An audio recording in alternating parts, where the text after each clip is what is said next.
ಯಾವ ರೀತಿ ಅಭಿವೃದ್ಧಿ ಮಾಡಬೇಕು ಅನ್ನೋದನ್ನು ಅವ್ರ ನಡೆಗಳಲ್ಲಿ ನುಡಿಗಳಲ್ಲಿ ನೋಡ್ತಾ ಬಂದಿದ್ದೇವೆ.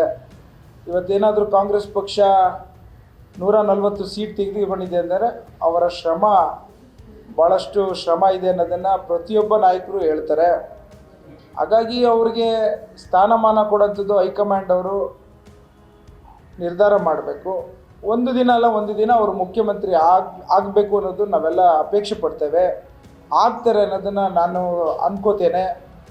ಸೊ ಹಾಗಾಗಿ ಅದು ಹೈಕಮಾಂಡ್ ನಿರ್ಧಾರದಲ್ಲಿ ಎಲ್ಲ ಕಾಂಗ್ರೆಸ್ಸಿನ ಕಾರ್ಯಕರ್ತರುಗಳು, ಕ್ಯಾಡರ್ಸ್ಗಳು, ರಾಜ್ಯ ಕರ್ನಾಟಕದ ಮತದಾರರ ಬಂಧುಗಳು ಅಪೇಕ್ಷೆ ಪಡೋಂಥದ್ದು ಸಹಜ. ಮುಂದಿನ ದಿನ ಆಗಲಿ ಅಂತ ನಾವೆಲ್ಲ ಬಯಸ್ತೇವೆ. 100%. ಏನೇ ನೋಡಿ, ಕೃಷಿ ಇದ್ದಂಗೆ ರಾಜಕೀಯ. ನೀವೆಷ್ಟು ಶ್ರಮ ಹಾಕಿ ಜನರ ಮಧ್ಯೆ ಹೋಗಿ ಅವ್ರ ಜೊತೆ ಸಹಕಾರ ಕೊಟ್ಟು ಅವರ ಸಮಸ್ಯೆಗಳನ್ನು ಬಗೆಹರಿಸೋಂಥ ಪ್ರಯತ್ನ ಮಾಡ್ತೀರಿ, ಅಷ್ಟೇ ರಿವಾರ್ಡ್ಸ್ ಬರುತ್ತೆ. ಅದನ್ನು ನಂಬ್ಕೊಂಡಿದ್ದೀವಿ. ಹಾರ್ಡ್ಶಿಪ್ ಮೇಲೆ ನಮಗೆ ರಿವಾರ್ಡ್ಸ್ ಅನ್ನೋದನ್ನು ಅದನ್ನು ಡಿ ಕೆ ಶಿವಕುಮಾರ್ ಸಾಹೇಬ್ರು ನಂಬ್ಕೊಂಡು ಬೆಳಗ್ಗೆ 8 ಗಂಟೆ ಅಂದರೆ ರಾತ್ರಿ 3 ಗಂಟೆ ತನಕ ಕೆಲಸ ಮಾಡೋಂಥ ಯಾರು ನಾಯಕರು ಇದ್ದರೆ ಹೇಳಿ ನನಗೆ. ಸೊ ಹಾಗಾಗಿ ಅವ್ರಿಗೆ 100% ಭಗವಂತನ ಆರೈಕೆ ಇದೆ, ಹೈಕಮಾಂಡರ್ ಆಶೀರ್ವಾದ ಇದೆ, ಜನರ ಪ್ರೀತಿ ವಿಶ್ವಾಸ ಇದೆ, ಆಗ್ತಾರೆ ಅಂತ ನಾನು ಭಾವಿಸ್ತೇನೆ. ಅದನ್ನು ನಾನು ಹೇಳಲಿಕ್ಕೆ ನಾನು ಚಿಕ್ಕ ವ್ಯಕ್ತಿ ಆಗ್ತೀನಿ. ಅದನ್ನು ಹೈಕಮಾಂಡರ್ ನಿರ್ಧಾರ ತೆಗೆದುಕೋಬೇಕು.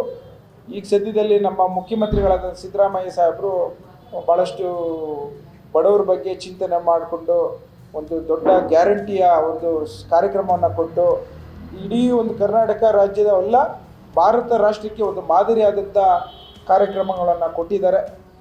ಮುಂದಿನ ದಿನಗಳಲ್ಲಿ ಡಿ ಕೆ ಶಿವಕುಮಾರ್ ಸಾಹೇಬರು ಮುಖ್ಯಮಂತ್ರಿ ಆಯ್ತಾರೆ. ಅದ್ರ ಬಗ್ಗೆ ನಾನು ಹೇಳಲಿಕ್ಕೆ ನನಗೆ ಅದ್ರ ಬಗ್ಗೆ ಮಾಹಿತಿ ಇಲ್ಲ. ಅದ್ರ ಬಗ್ಗೆ ಕಾಮೆಂಟ್ ಮಾಡಿಕೊಡಿ.